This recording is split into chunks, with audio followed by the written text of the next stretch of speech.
Salam, hörmətli abituriyentlər, hər vaxtınız xeyir olsun. Bu gün mən Ceyhun Sadızadə sizlərə Dövlət İmtahan Mərkəzi tərəfindən keçirilmiş 2-ci qruplar üzrə sınağın coğrafiya suallarını izah etməyə çalışacağam. Deməli, biz ilk öncə birinci sualımıza baxsaq, bizə birinci sualda qeyd edir ki, əhalinin məskunlaşmasına aid olan proseslərin məntiqi ardıcıllığını müəyyən edin. Gəlin birinci ümumi baxaq, sonra ardıcıllığı quraq.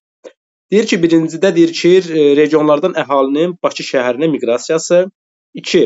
Şəhər ətrafı yaşayış məntəqələrinin genişlənməsi, 3. Bakıda qeyri-istehsal sahələrinin üstün inkişafı, 4. Yüksək sıxlıq və tıxacların yaranması, 5. Sosial və ekoloji problemlərin kəskinləşməsi. Biz burada diqqət yetirsək, birinci demək söhbət nədən gedir? Bakıya əhalinin axınından, miqrasiyasından.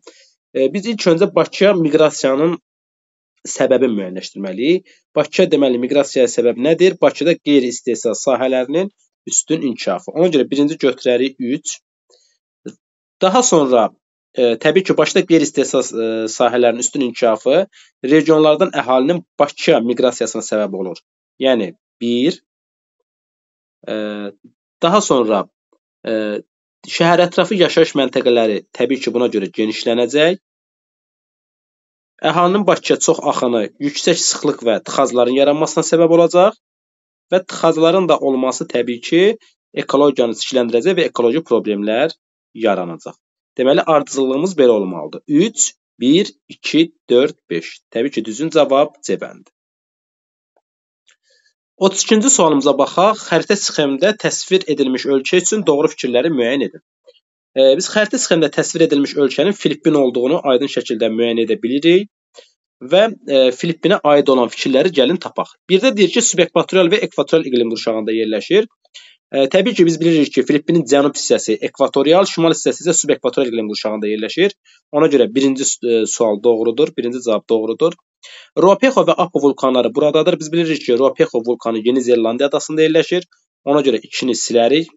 Fəal seismik zonada yerləşməsi təbii ki, doğrudur. Çünki bura Sakit Okeanın olduğu qövsünə düşür.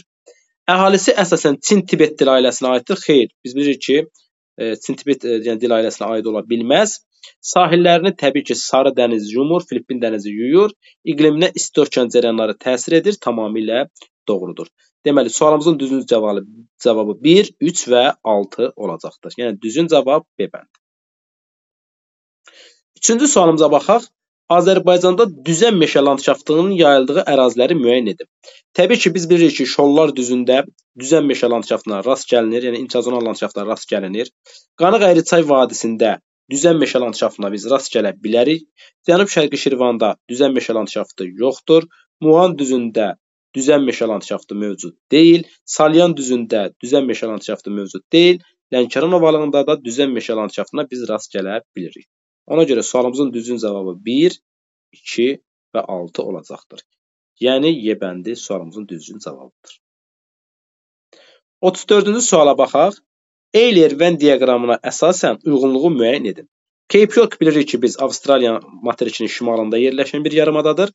Ərəbistan isə Avrasiya materikinin cənub-qərb hissəsində yerləşən bir yarımadadır. Qırmızı qonur torpaqlar üstünlük təşkil edir. Təbii ki, qırmızı qonur torpaqlar Cape York yarımadasına aid olar. Çünki Cape York belə deyək, savanna və seyrək meşələrin yayıldığı ərazilərdir. Ona görə də qırmızı qonur torpaqlar olar. Ona bunu bu cür eləyək. 1, 2, 3. Demək, A gedəcək Cape York-a, yəni 1-ə. Tropik hava kütlələri təsir edir. Bu hər ikisinə ola bilər. Çünki Cape York subekvatorial iqlim qurşağında yerləşdiyi üçün bura qış aylarında tropik hava kütlələri təsir göstərəcək. Ərəbistan isə tropik ümumiyyətlə iqlim qurşağında yerləşdiyi üçün il boyu tropik hava kütlələri təsir göstərəcək. Ona görə 2-ni ortağa yazaq. Daha doğrusu bura 1 yazdıq. 2-ni ortağa yazdıq. Rütubətlənmə əmsalı 0,3-dür. Yəni 3-dən kiçikdir. Biz bilirik ki, 0,3-dən kiçik rütubətlənmə əmsalı həddən artıq aşağı rütubətlənmə deməkdir. Bu da təbii ki, səhralarda özünü göstərir. Ərəbistana aid olar. Defiliasiya prosesi güclüdür. Biz bilirik ki, defiliasiya küləyin fəaliyyətidir. Küləyin də fəaliyyəti əsasən səhralıq ərazilərdə olar. Yəni, Ərəbistan yarımadasına aid olar. Ona görə biz 4-ü də 2-yə aid eləyəcəyik. Ərəbistan. Boksit ehtiyatları zəngindir. Biz bilirik ki, boksit ehtiyatları Avstraliya ərazisində geniş yayılmışdır. Ona görə Cape York-a aid eləyərik. və şərq yarımkürəsində yerləşir. Təbii ki, hər ikisi şərq yarımkürəsinə aid olacaqdır. Deməli, 6 da 3-ə aid olacaq. Demək, 1-ə 1, 5, 2-ə 3, 4, 3-ə isə 2, 6 olacaqdır. Növbəti sualımıza baxaq. Sxemdə verilmiş çayın orta meylliliyi 0,9 metr bölünsün kilometr olduğunu bilərək çayın uzunluğunun neçə kilometr olduğunu tapın. Aha. Biz bura fikir versək, demək 3-cü horizontala 900 qoyub, təbii ki, burada 1200 olacaq. Buranın 1200 olduğunu bilərək 600, orta hissənin 600, bura isə 300 metr olduğunu müəyyən edə bilərik. Demək, çayın başladığı məntəqə 1200 metr, yəni belə deyək də, mənbə 1200 metr, mənsəb isə 300 metr hündürlükdə olduğunu müəyyən edə bilərik. İndi biz burada çayın meylliliyini necə hesablayırdıq? M bərabərdir, yəni meyillilik bərabərdir düşmə bölünsün L. Buradan biz düşməni rahatlıqla tapa bilərik. Mənbə ilə mənsəb arasındakı hündürlük fərqi düşmədir. 900 deməli metr olacaq. Meylliliyin də yerinə 0,9 yazsaq, 0,9 bərabərdir 900 bölünsün L-ə. Buradan da 0,9 L bərabərdir 900. Buradan da L bərabər olar 1000 metr. Deməli, biz daha doğrusu 1000 kilometr. Biz buradan müəyyən edə bilərik ki, çayın uzunluğu 1000 kilometr olacaqdır. 36-cı sualımıza baxaq. Deyir ki, xəritə sxemdə ştrixlənmiş ərazilərin landşaftları üçün səciyyəvi xüsusiyyətləri müəyyən edin. Biz gördüyümüz kimi birinci yer Qobustan alçaq dağlığıdır.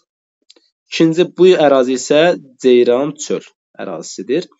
Deməli, suvarma əkinçiliyi geniş yayılmışdır. Biz bilirik ki, Qobustan alçaq dağlığı olsun, Ceyran çölü olsun, bu ərazilər yəni bedlen torpaqlardır. Yəni əkinçiliyə o qədər də yararlı deyil. Ona görə burada əkinçilik ümumiyyətlə demək olar ki, zəifdir. Ona görə suvarma da burada geniş olmaz. Biri götürməyək. Dağ yarım səhra landşaftları. Bəli, biz bilirik ki, bu ərazilərdə yarım səhra landşaftlarına geniş şəkildə rast gələ bilərik. Və bilirik ki, yarım səhralar qış oturaqları kimi istifadə olunur. Ona görə 2-də doğrudur, 3-də doğrudur. Neogen dövrünün çöküntülərinə rast gəlinir. Bəli, biz Qobustan Abşeronda və Ceyran çöldə Qusar mayıl düzənliyində biz Neogen dövrünün çöküntülərinə rast gələ bilərik. Ona görə 4-ü də götürək. Yura dövrünün bazalt çöküntüləri təbii ki, burada ola bilməz. Bura əhalinin sıx məskunlaşdığı ərazi ola bilməz. Ona görə 2, 3, 4 düzün cavab A bəndi olacaqdır. Xəritə sxemdə verilən fiziki coğrafi rayonların ümumi əlamətlərini müəyyən edin. Biz diqqət yetirsək, Günnüt Qapıcıq və Talış fiziki coğrafi rayonlarından söhbət gedir. Talış dağları fiziki coğrafi rayonundan söhbət gedir. Baxaq, deyir ki, A bəndə landşaft inversiyası müşahidə edilir. Biz bilirik ki, landşaft inversiyası Talış dağlarındadır. Yəni, hündürlüyə doğru temperaturun və yağıntının dəyişməsində fərqlər olduğu üçün digər dağlara nisbətən. Ona görə burada landşaft inversiyası baş verir. Yalnız bu Talış dağlarına aiddir. Kiçik Qafqaz tektonik zonasına aiddir. Bəli, hər ikisi.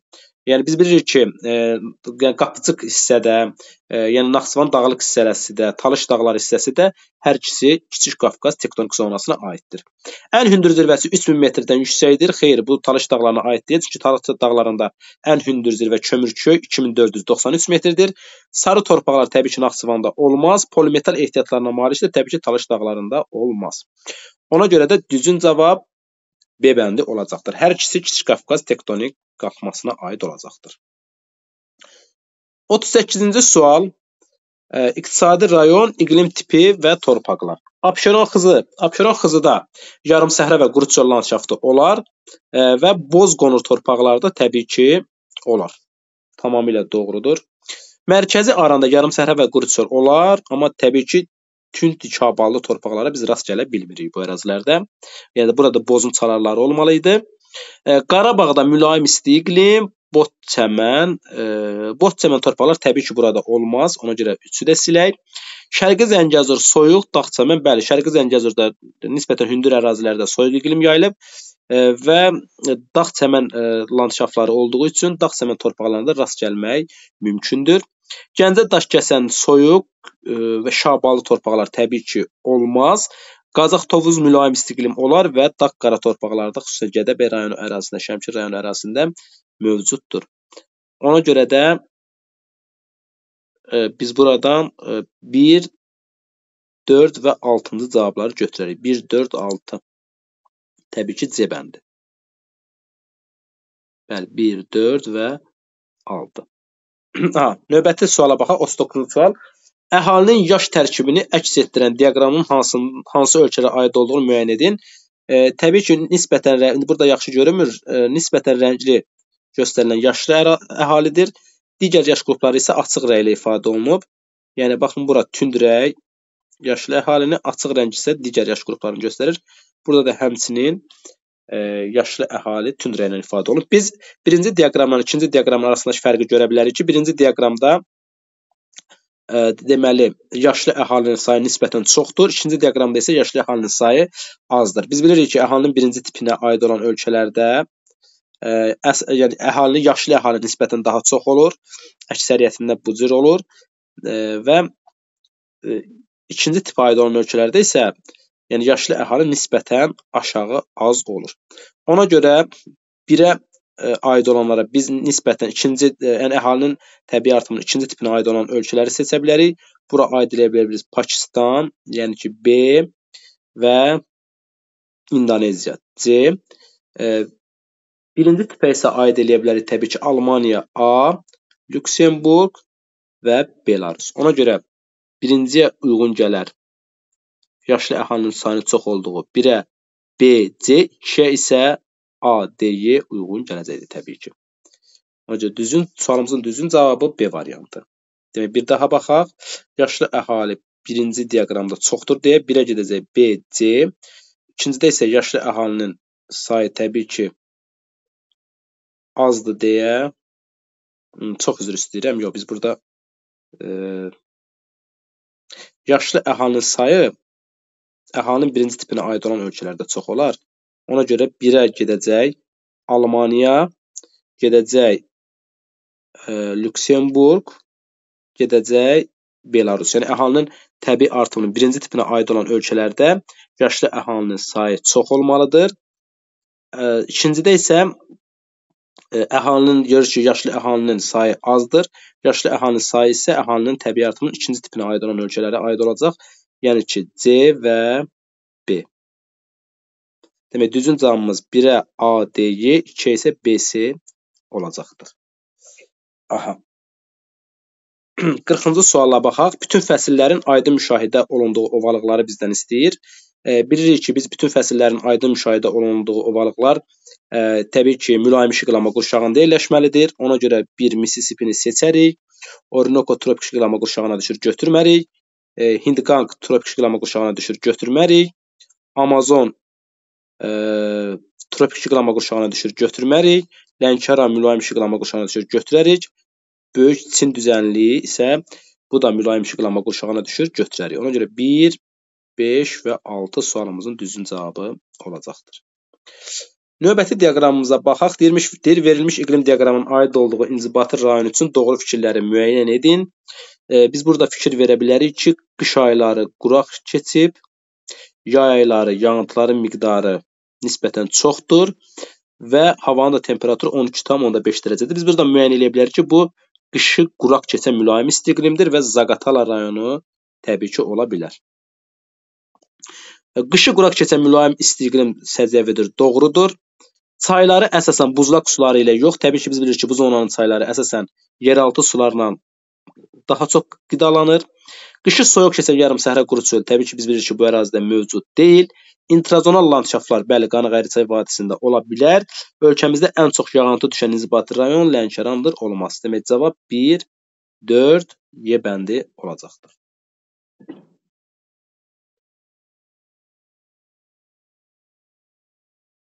Aha.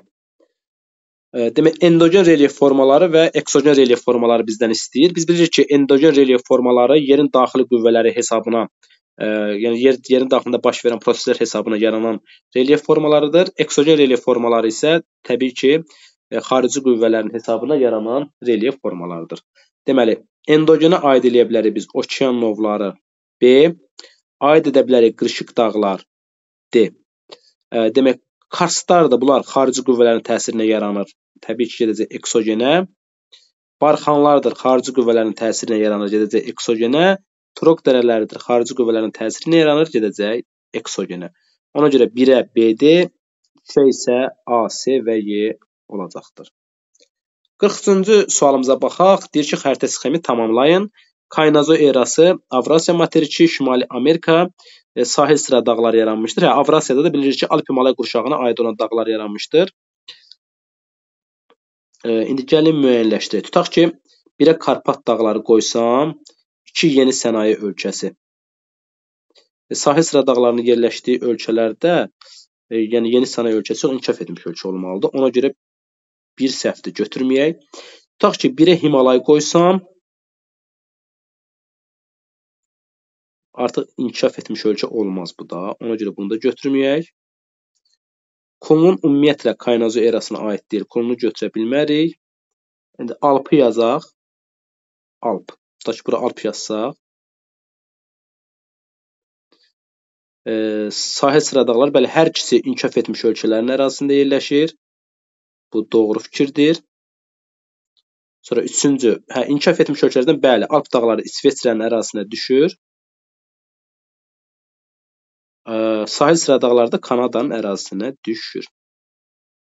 Deməli, sualımızın düzgün cavabı D bəndi olacaqdır. Alp, inkişaf etmiş ölkə, İsveçrə, Kanada.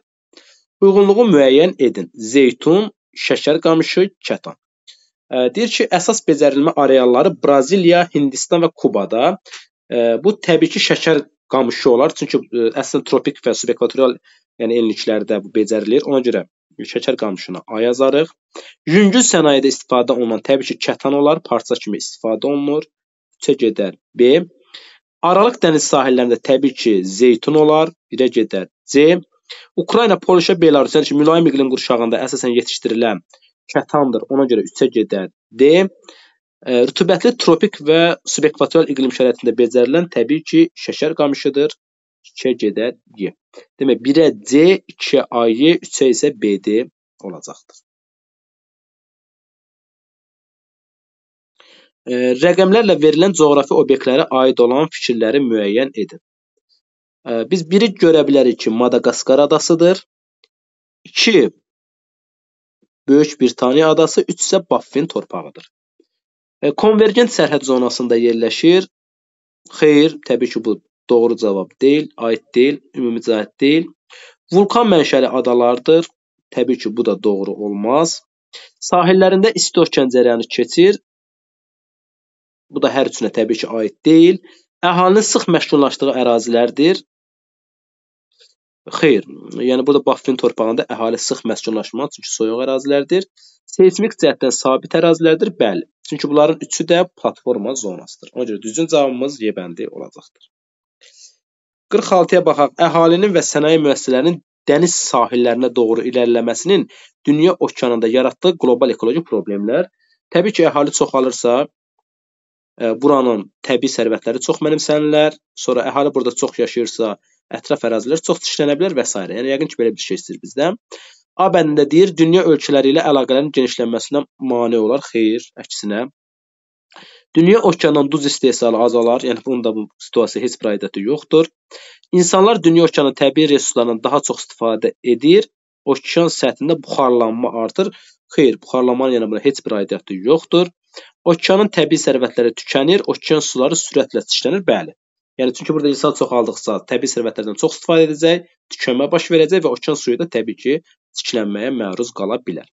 Antarktida və Arktika buzlaqların əriməsinə səbəb olur. Xeyr, demək, düzgün cavabımız olacaq D bəndi. 47-ci suala baxaq. Şimali Afrika, Avstraliya və Yaponiya. Yanacaq enerji ehtiyatı ilə zəngindir. Təbii ki, bu Şimali Afrika ola bilər. Liviya, Misir, Əzəzair kimi ölkələrdə təbii ki, yanacaq enerji ehtiyatları zəngindir. Ona görə 1-ə A. Daş kömürü və filiz faydalı qazıntılar təbii ki, Avstraliyada zəngindir. Ona görə 2-yə B. Mineral xammala zəif təmin olunan təbii ki, Yaponiya və Cənubi Koreya olar. Dünyanın mütləq maksimum temperaturu bilirik ki, biz Liviyada qeyd alınır. Bu da ki, Şimali Afrikaya aid olacaq.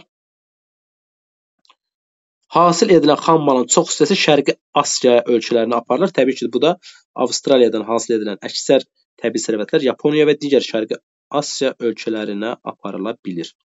Ona görə Y də gedər Avstraliyaya. 1-ə AD, 2-yə BY, 3-ə isə C olacaqdır. 48-ci sualımız da horizontlarla bağlı sualdır. Deyir ki, kəsmə yüksəkliyi 4 metr olarsa, A və B nöqtələrinin mütləq hündürlüyünü müəyyən edin. Kəsmə yüksəkliyi 4 metrsə, təbii ki, A 8, B isə 12 metr olar. 12, yox, B 16, üzr istəyirəm, 16. Çünki bura 12-dirsə, B 16, A isə 8. Demək, A 8, B 16. Düzgün cavabımız B bəndi olacaqdır. 49-cu sualımıza baxaq. Türyançay və Tərtərçay üçün ümumi xüsusiyyətləri müəyyən edin. Hövzələri iki təbii vilayətdə mənsəbi yarımsəhra və quru-çöl iqlim tipində yerləşir. Təbii ki, Türyançaya birinci baxaq. Türyançay Böyük Qafqaz və Kür, yəni təbii vilayətindən axırlar bu aiddir. Mənsəbidə yarımsəhra quru-çöldə yerləşir. Tamamilə doğrudur. Tərtər də eyni zamanda Kiçik Qafqaz və Kür daha doğrusu vilayətlərində yerləşir və töküldüyü ərazidə, mənsəbdə də yarımsəhra quru-çöl iqlimi səciyyəvidir. Ona görə bir doğrudur. Qidalanmalarında qar və buzlaq suları üstünlük təşkil edir. Təbii ki, yeraltı sular daha çox üstünlük təşkil edir Tərtərçayda. Ona görə bu ola bilməz. 3-ə baxaq. Üzərində iri seslər tikilmişdir. Biz bilirik ki, bəli, Tərtərçayın üzərində sərsəng, su qovşan kimi yəni seslər olsa da, amma biz bunu Türyançay üzərində təbii ki, görə bilmirik. Kür çayının qollarıdır. Bəli, hər ikisi Kür çayının qollarına aiddir. 4-də doğrudur. Mənsəblərinin yerləşdiyi inzibati rayonlar həmsərhəddir. Demək, Türyançay Ağdaş rayonu, Tərtərçay Bərdə rayonu, bəli, bunlar sərhəd ola bilərlər. Ona görə 5-də götürək. Bir tektonik zonadan keçir, xeyr. Bildiyimiz kimi 2 tektonik zonadan keçirlər. Deməli, düzgün cavab 1, 4 və 5 olacaqdır. 1, 4, 5 cavab C bəndi. 50-ci suala baxaq. Qəbələ rayonunda 2005-ci ildə şəhər əhalisinin sayı 11,6 min nəfər, 2009-cu ildə isə 32 min nəfər olmuşdur. Bu dövr ərzində şəhər əhalisinin orta illik artımını hesablayaq. Birinci biz görək ki, əhali ümumi nə qədər artıb? 32 mindən 11,6-nı çıxsam, qalacaq 20,3. Yəni 20,3 min əhali artıb. Amma bu artım neçə il ərzində baş verib? Təbii ki, 4 il ərzində. Deməli,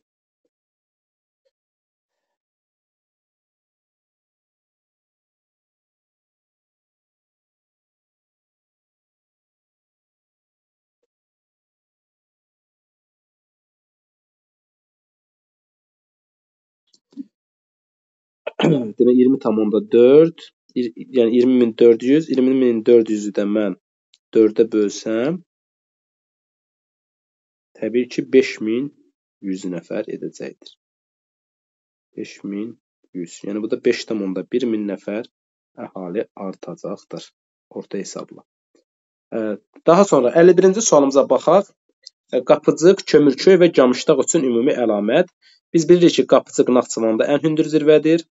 Kömürköy Talış dağlarında ən hündür zirvədir. Camışdağ isə Kiçik Qafqazda Murov dağı da ən hündür zirvə hesab ediləcəkdir. Qar xəttindən yuxarıda yerləşir. Xeyr, qar xəttindən burada yuxarıda yalnız və yalnız Qapıcıq yerləşir. Çünki Azərbaycanda qar xətti 3900 metrdən hündürlükdə formalaşır. Ona görə bir yanlışdır. Kiçik Qafqaz tektonik zonasına aiddir. Bəli, həm Naxçıvanın dağlıq hissələri, həm Talış dağları, həm də təbii ki, Kiçik Qafqazın dağlıq hissələri Kiçik Qafqaz tektonik zonasına aid olacaq. Mülayim isti iqlim tipi hakimdir. Xeyr, təbii ki, mülayim isti iqlim olmaz. Ölkəmizin qərbində yerləşirlər. Təbii ki, hamısı qərbə düşmür, olmaz. Yerləşdikləri təbii vilayətin ən hündür zirvələridir. Bəli. Aid olduqları silsilələrdə vulkanik suxurlara təbii ki, rast gəlmək olar. Deməli, düzgün cavabımız olacaq 2, 5, 6. A bəndi düzgün cavab olacaq. 2, 5, 6.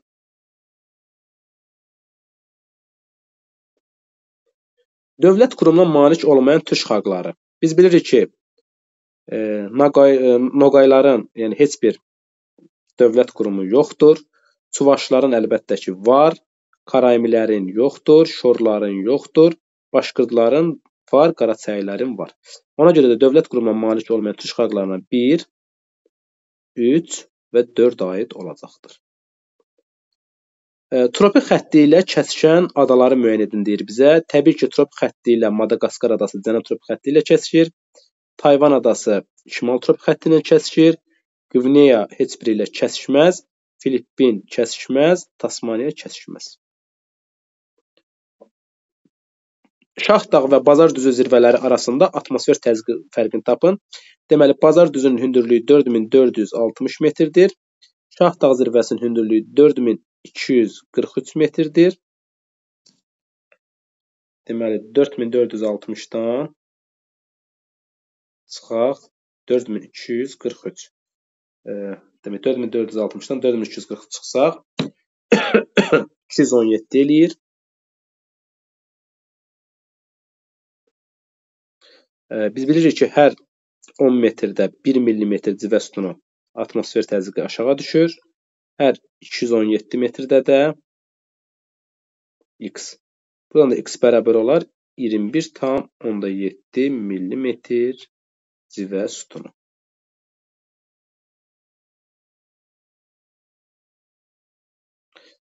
Sonra 55-ci sualımıza baxaq. Monqolistan və Qazaxıstanın təsərrüfat strukturuna aid olan oxşar əlamətlər. Demək, bir də qeyd edir ki, xarici iqtisadi əlaqələrində dəniz limanları mühüm əhəmiyyət kəsb edir. Düzdür, bunların heç birinin dünya okeanına çıxışı yoxdur. Qazaxıstanın biraz Xəzər dənizində limanları olsa da, amma Monqolistan ümumiyyətlə dünya əhəmiyyətli limanları mövcud deyil. Ona görə 1 yanlışdır, seçmirik. Ərazisində cavan platforma, təbii ki, Qazaxıstan ərazisində Turan cavan platformasına rast gəlinir. Amma Qazaxıstanda yoxdur yenə. Ona görə bunu da ortaq kimi seçə bilmərik. Bizdən ortaq istəyir, hər ikisinə ümumi olanı istəyir. Arid iqlim şəraitində ekstensiv otlaq heyvandarlıq inkişaf edir. Təbii ki, Monqolistanda olsa da Qazaxıstanda heyvandarlıq olmaz. Şirin su ehtiyatları ilə təminatında zəifdir. Yox, üzr istəyirəm. Deyir ki, arid iqlim şəraitində ekstensiv otlaq heyvandarlıq bəli, ola bilər. Bu hər ikisi üçün ortaq cəhətdir. Şirin su ilə təminatda problem mövcuddur. Bəli, hər ikisində şirin su ehtiyatlarında çatışmazlıq var. Neft və təbii qazın iri ixracatçılarıdır. Bu təbii ki, Qazaxıstana aiddir. Rusiya və Çin ilə sərhəddir. Təbii ki, bu hər ikisinə aid ola bilər. Ona görə sualımızın düzgün cavabı 3, 4, 6 olacaqdır.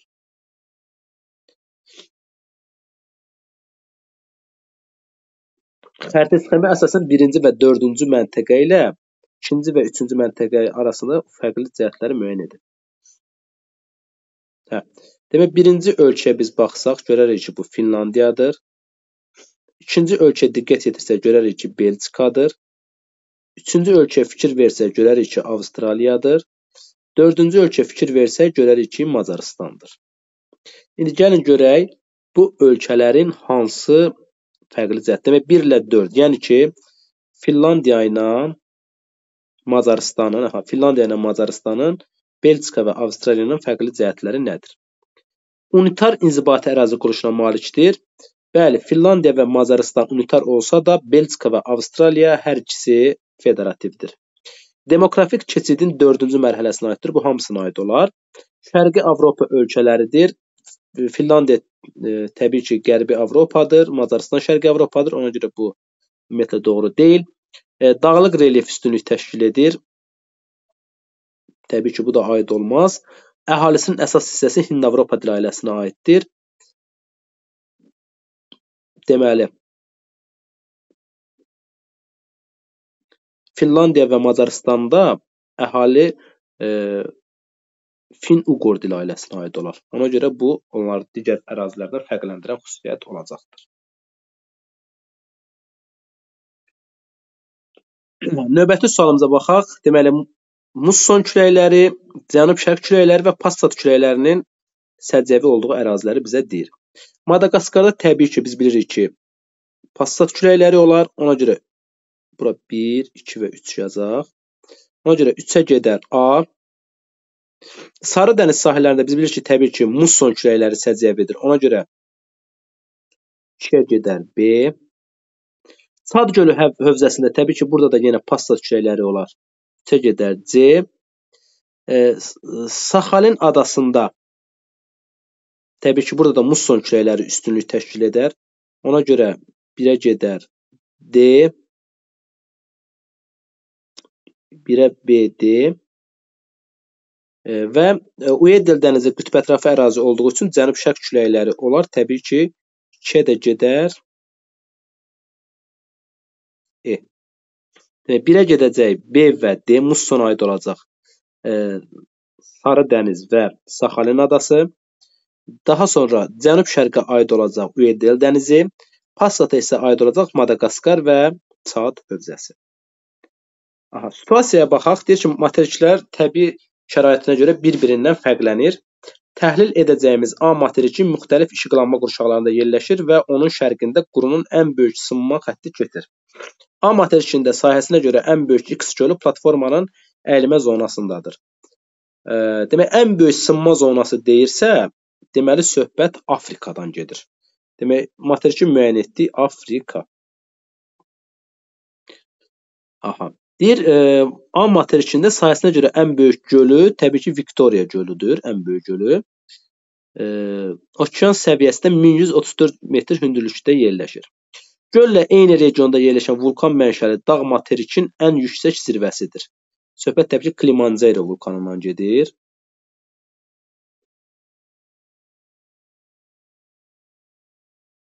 Bu dağın ekvator xəttinə yaxın yerləşməsinə baxmayaraq zirvəsində temperatur il ərzində 0 dərəcədən aşağıdır. Təbii ki, burada qar xəttinin yuxarıda yerləşməsi ilə bağlıdır.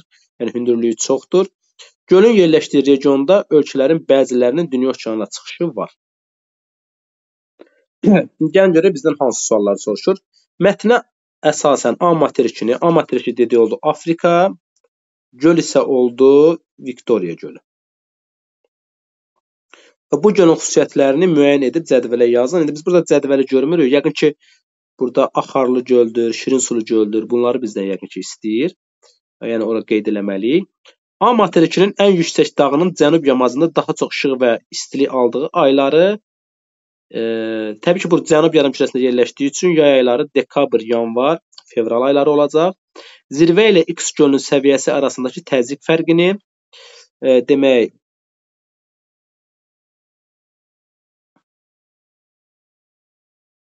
ən yüksək zirvəsi Kilimanjaro 5895 metr. Burada da Viktoriya gölünün hündürlüyünü yazıb ki, 1134. Demək, 5895-dən